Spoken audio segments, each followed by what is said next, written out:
Today we bringing you the coldest village on earth. And you know that shit gonna be a breeze, man, cause your boy from Michigan, man. I'm used to this shit, man. I do this cold shit, man. So let's check it out. A frozen wolf. If you don't move, you freeze. Hey yo, what the fuck? Oh hell no. Hell no. I ain't never seen no shit like that. A frozen fucking wolf in trap. In a village where temperatures drop as low as minus 71.2 degrees Celsius. Here, spending just a few extra minutes outside can lead to frostbite, the loss of a limb, or even end of life. Is it frostbite? Oh, yeah. After staying outside for just over 15 minutes, my nose turned white. Ice crystals began forming inside the cells, and the tissue started to die. If I had stayed out 5 minutes longer, my nose would have suffered permanent tissue damage. When people breathed outdoors, it would sound like dry grass rustling behind them. That was the sound of warm breath turning into tiny ice crystals. I'm in the coldest inhabited place on Earth, at the coldest time of the year. This is Oymyakon. Just to stay alive, I'm wearing more than 20 layers of clothing, weighing 13 layers, that's a lot of motherfucking clothes, buddy got on. nearly 14 kilos. Stepping outside from a warm 30 degrees Celsius home means facing a temperature drop of over 100 degrees. That's why I'm also wearing gloves, boots, pants, and a coat, all made from reindeer fur. And even that's not enough. And now, I'm about to show you what life is like when simply going outside becomes a battle for survival. They out there with big minks on. Big minks on. They must have hit that Diedrich Fur sale for sure. Within seconds outside, ice crystals start forming on the eyelashes, and the skin starts to sting. The village feels like it's been abandoned. The cold burned my finger. The cold doesn't just affect people and wild animals. It stops everything from functioning. Phones don't work properly and often shut down. Cars left outside freeze in just a few hours. Since the ground is always frozen, no fruits or vegetables can grow here. We boarded a plane in Moscow, flying east for 7 hours to Yakutsk. From there, we covered an 18-hour, 900-kilometer road trip. It's 2 a.m. and we finally arrived at the coldest village in the world. The thermometer reads minus 60.5 degrees Celsius. When we stepped out of the car, it felt like we were on another planet. The hairs in our nose were frozen, and we felt them prick with every breath. The dry air makes us cough uncontrollably. Oymyakon is home to around 800 people, spread across 1.5 square kilometers. Seeing anyone else outside is almost impossible, as if time itself has frozen in this place. It's really cold. We are walking for about 15 minutes. As you see, my friend's eyelashes are full of ice. You can see another ice droplet on his upper lip. Oymyakon, our land surrounded by mountains. It gets brutally cold here. The temperature drops to minus 63 degrees Celsius or even minus 64 degrees Celsius. Because Oymyakon is located in a basin, there's hardly any wind. The cold just settles in and stays. In this region, the ground stays frozen all year round. This layer of frozen earth is called permafrost, and it can reach hundreds of meters deep. To survive the cold, the villagers built a central heating system. A single coal-powered boiler sends heat to most homes through pipes. The system must run non-stop. Even a short failure puts everyone at risk. The interiors of the houses differ from traditional village homes. Heating pipes connected to the central boiler run through the rooms to keep the houses warm. To build on the frozen ground, thick wooden beams are first laid down to create a flat base. Then, the main logs go on top. A 30-centimeter thick subfloor is added, followed by insulation, and finally, the finishing floor. Each wall is made of 7 layered materials. There's wood on the outside, then basalt wool as the main insulation barrier, then A lot of motherfucking home layers. That's how you know it's cold in the motherfucker up there. The house got 7 layers on that motherfucker. plaster, mesh, foam insulation, another layer of plaster, and finally, a wooden panel inside. The windows are triple glazed, forming a vital barrier against the bone-chilling temperatures, and the attic is insulated with sawdust and soil. Combined with a stove or heating system, this setup keeps the residents warm. In nearly every building, the entrance room is intentionally left unheated. We freeze everything in the front room. We'll get this refrigerator, natural. Here, I have frozen milk and frozen meat that I store in the cold. As you can see, these first two rooms at the That's entrance. smart. So they don't heat their front room, and they use that shit basically as a refrigerator because it's so fucking cold out there. They just got a front door pantry, I guess. It's used for storage and as a refrigerator. These unheated rooms also serve as a buffer against the freezing cold. You can see ice and snow covering the interior of the room, especially the ceiling. In Oymyakon, the day begins early. Yevdokia is already at the barn. Cattle farmers here wrap a cloth around the cow's udder to protect the sensitive tissue from frostbite and to keep it clean. The udder isn't at risk of freezing anymore, but once the milk starts flowing, we have to be careful. Because of the extreme cold in Oymyakon, no water pipes run to the buildings. They would freeze almost instantly. The cows must step out into the cold every morning and make their way to the river to drink. One by one, they step into an icy hell, moving quickly, knowing they must return before the cold becomes too harsh. Their hair became crusted with ice almost immediately. This part of the river is not frozen because it is coming fresh from the mountain. Underground spring water meets with river and keeps this part of the river unfrozen. Then all of a sudden, my whole face went numb. I couldn't move the muscle on the left side, like I was having facial paralysis. When my nose started freezing, Yevdokia noticed right away.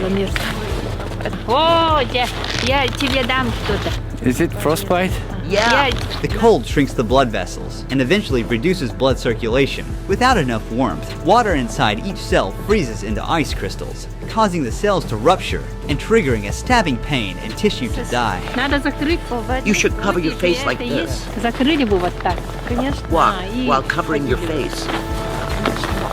Be careful, or it might turn black. Nigga ain't even 5 minutes in the video, and he need medical attention.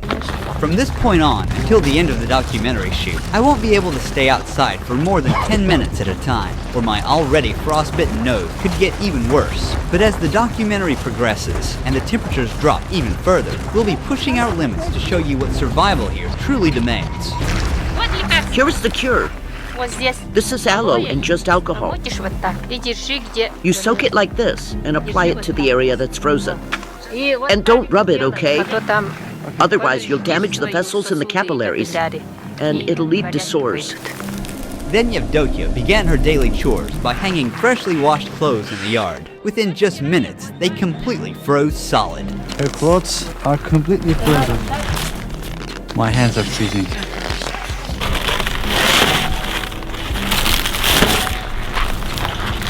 After that, she headed into the barn to milk the cows. I keep Yakut cows because they produce really high-quality milk. The fat content can reach 7 to 8%. As you can see, there are some ice and snow covering the ceiling, but here is warm. The sides are also covered in snow. You can see some droplets from the ceiling. That is because of the humidity. The air is thick with the smell of hay, warm milk, and livestock. Now we are gonna meet a horse master. We're about to see the wild Yakutian horses in their natural habitat. Mikhail, Ruhi. here are the Yakut horses. The conditions here are so harsh that only they have been able to adapt. What is the temperature today? It's somewhere around minus 50 degrees Celsius here. It's also hard to be outside for a long time. We have a system of fences in the open area. They mostly graze freely. These Yakutian horses don't need heated Them some big unicorn-looking ass horses. shelters, as they can endure minus 70 degrees Celsius outdoors day and night. Unlike regular horses, they are short. This also helps them to stay outside during winters, because short body means it can radiate heat to a smaller area. Their body looks very puffy, very rich in fat and round. This is because of their thick fur. And also their horseshoes are very tall, allowing them to stand on this freezing ground very long time. They're not captured. They just being fed here. Their body means food. That nigga look like a baby Prince Akeem out there, boy, with all that meat, fur shit on. This is horse meat. They eat it here. As you can see, it got a lot of fat. This is one packet, a packet of a horse meat.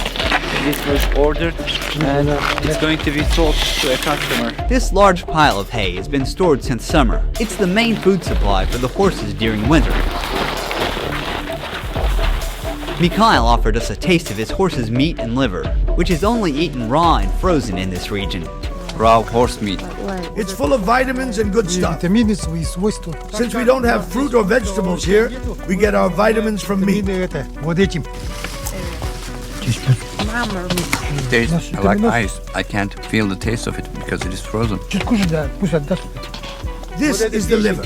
In Oymyakon, daylight lasts only about 4.5 hours in January. It's 3 p.m. now. As darkness falls, we're calling it a day.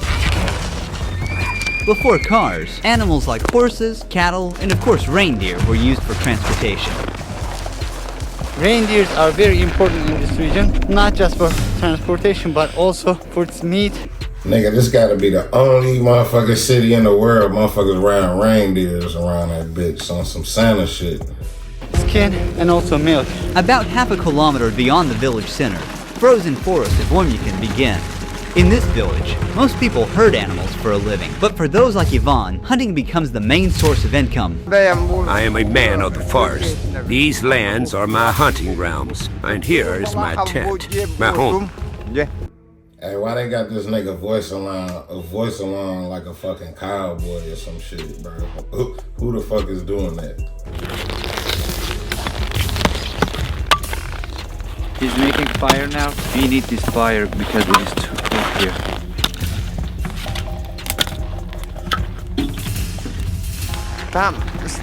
We must walk on the paths. The ice underneath is thin. We made our way to the frozen river to check the fishing net he had set the day before. Ivan warned our cameraman just in time. He was about to step onto a cracked patch of ice. One wrong step could cause him to fall into the water. Oh, hey! And get wet.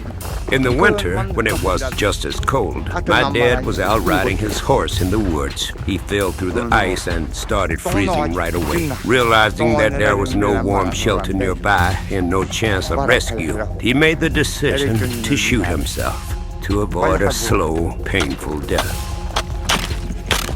Oh, some more special ones. It's already frozen. Our gear was already struggling to work in this temperature, and now this frozen lens is useless and we'll have to give up on it. To get the net, he's removing the ice from the hole using a small shovel. The fish remained alive for only a few seconds after touching the freezing air. Water was warm, but now on the surface, this fish is shocked. It's completely frozen. To make it easier to cut, he's warming the frozen fish by rubbing it with his hands. He's carefully slicing it into thin pieces. Frozen and raw wild fish. When it's frozen, you feel like you're just eating an ice. You should eat with salt. Fish are loaded with vitamins in the winter. Inside the tent, it's warm, but as you see, the outer part is completely frozen. He's feeding the fire and sharing some of the fish to nature. O Spirit of Nature, accept our gift. Bless us with a successful hunt and grace us with the abundance of your land. According to his shamanic belief, he must keep the spirit of the hunt satisfied, or next time, he might come up empty. We're heading into the wilderness. Ivan wants to hunt something big. Looks like something's been through here. There are footprints and little patches of urine left behind. Look, roe deer tracks. We're getting close. Because I stayed out in the cold for more than 10 minutes, I've started to feel numbness in my nose again. I have to be more careful. I don't feel my nostrils.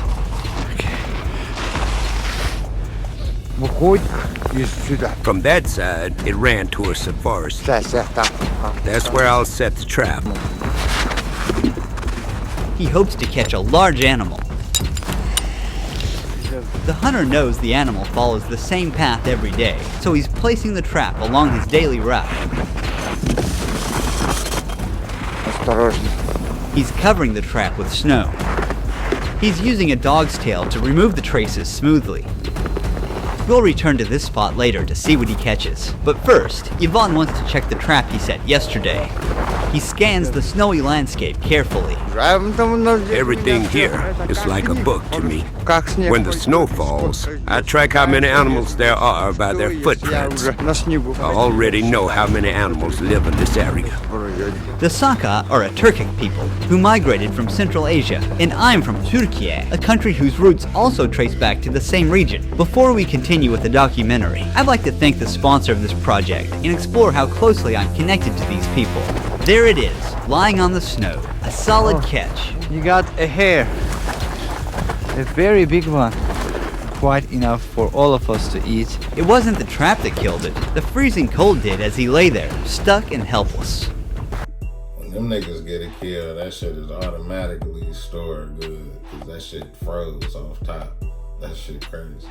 So, the nature has no joke here. This trap is smaller than the one we set today. I'm curious to see what the next catch will be, but for now, there will be meat on the fire tonight. In Oymyakon, there are a lot of hares. During the war, it was actually because of hunting hares that our people survived.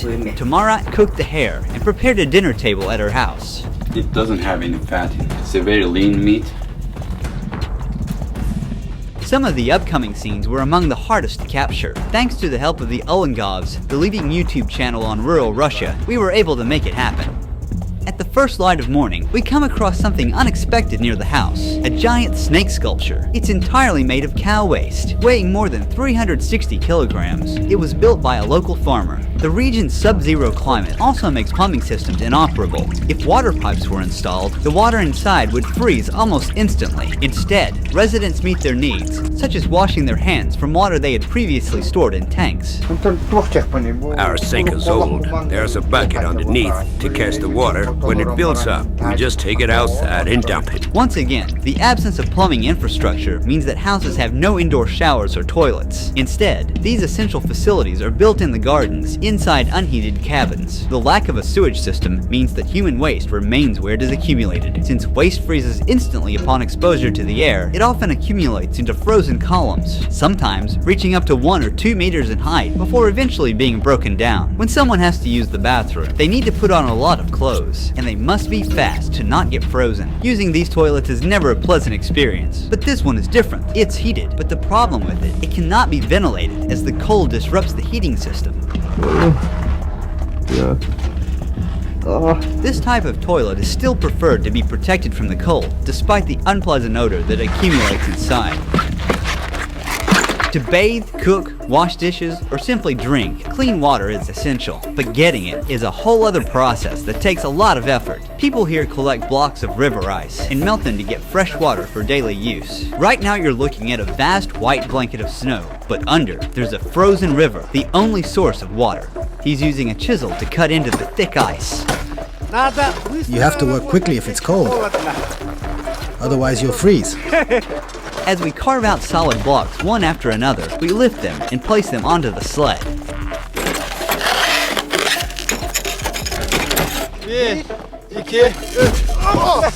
Yeah. We've loaded as many ice blocks as a sled can carry.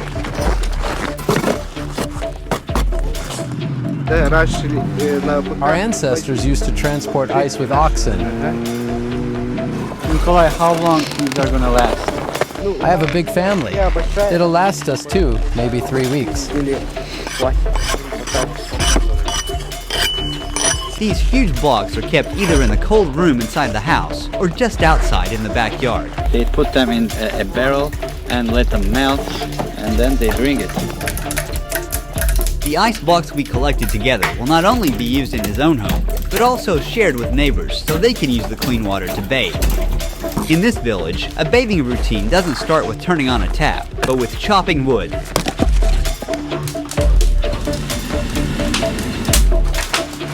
The boy is grabbing a large chunk of ice given by Nikolai, and he's bringing it inside. Our grandparents take baths for 2 hours. We usually stay for about an hour and a half. How long does it take for you to complete your bath? The whole process takes around 4 or 5 hours.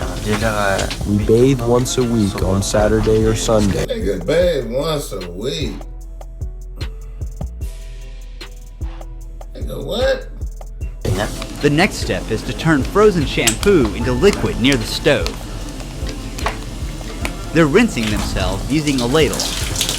When they finish, they're dressing quickly as they'll step outside from 60 degrees Celsius to minus 54 degrees Celsius, a difference of 114 degrees Celsius. After their weekly bath ritual ends, the next morning begins early. It's 7:30 a.m. and children are waking up to a freezing cold morning, still pitch black outside. Thanks to this simple indoor tank, the kids can wash their faces and brush their teeth in the warmth of the house. But for other needs, the kids still have to use the outdoor toilet. Jana helps her daughters get dressed for school. The children wear many layers of clothing for their commute.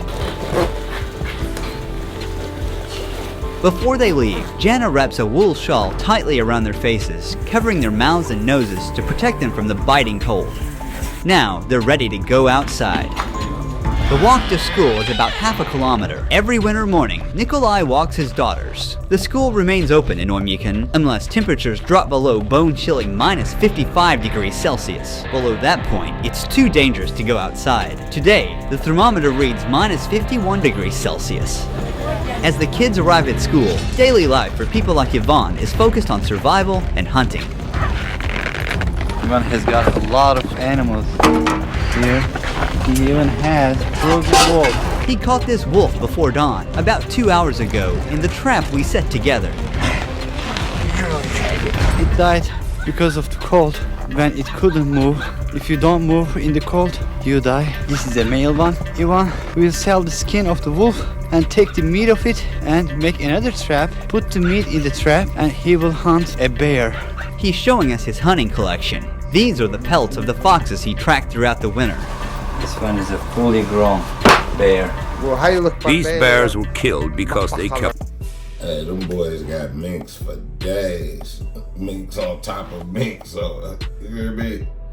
attacking my livestock. Every year they come onto my land, and each time there are more of them. The cold in Oymyakon is so extreme, even the most durable vehicles would fail without proper preparation. If a vehicle is left outside for even a few hours without the engine running, it completely freezes and won't start again without a full defrosting process. How are you planning to unfreeze your car? We'll use a jet heater. We're not sure if it'll start. Every part is frozen solid. Metal, fuel, oil, even the battery. They start by brushing off the heavy snow that's built up on the car. The tire has turned solid like a rock. It was minus 56 degrees Celsius outside. The tire's gone flat, not because of a leak, but because cold temperatures cause the air molecules inside to shrink. They are going to install this to heat the vehicle. We try to close it tightly so that the warm air does not escape out, but stays inside.